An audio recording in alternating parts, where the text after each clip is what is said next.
Bonjour à tous, avec l'aide de Dieu, le Hayom Yom du 14 Elul. Tout d'abord, le rabbi nous dit il faut étudier le Chumash du jour, le Télim du jour, le Tanya du jour. Puis le rabbi nous ramène l'extrait d'une lettre du rabbi précédent, dans lequel il écrit au Rav Yitzhak Isaac Halevi Herzog, qui était le grand rabbin d'Israël.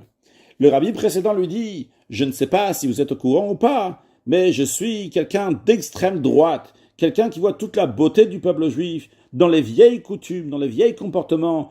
Mais je ne suis pas de ceux qui détruisent les constructions des autres, car ainsi j'ai été éduqué de mon père, le Rabbi Rachab, pendant 25 ans. C'est quoi l'éducation? C'est quoi l'enseignement qu'il a reçu de son père, le Rabbi Rachab? C'est qu'il faut se préserver au plus haut point de l'attaque offensive. C'est-à-dire, il y a plein de raisons pour aller faire la guerre. Et c'est des très bonnes raisons, et des raisons qui sont justes et qui sont vraies. Il y a des gens qui font pas Shabbat, il y en a qui mangent pas kasher.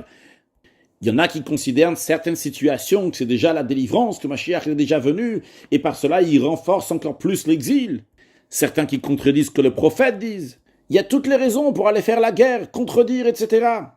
Mais quand même, le Rabbi Rachab dit de faire très attention, de ne pas faire ces guerres. Pourquoi? On n'a pas les forces? On n'a pas le courage? Pas du tout. C'est pas parce qu'on n'a pas les forces de gagner. On peut très bien s'en sortir et gagner. On a le courage pour ça. Alors pourquoi on ne va pas faire cette guerre? La raison, elle est parce que toutes nos forces, on doit les concentrer pour renforcer notre structure, notre édifice, l'édifice de l'étude de la Torah, l'édifice de l'accomplissement des mitzvot, avec sainteté, avec pureté. Et sur ça, et uniquement sur ça, on doit donner notre vie, faire Messirut Nefesh, pas seulement potentiellement, mais même concrètement. C'est-à-dire que chacun de nous a des forces. Plutôt que les utiliser pour une guerre contre le mal que les autres, et ci et ça, il faut concentrer ses forces, prendre ses forces pour construire du positif, construire de la lumière. Oui, on peut gagner dans notre guerre, mais ces autres guerres ne sont pas notre édifice, notre construction, notre structure.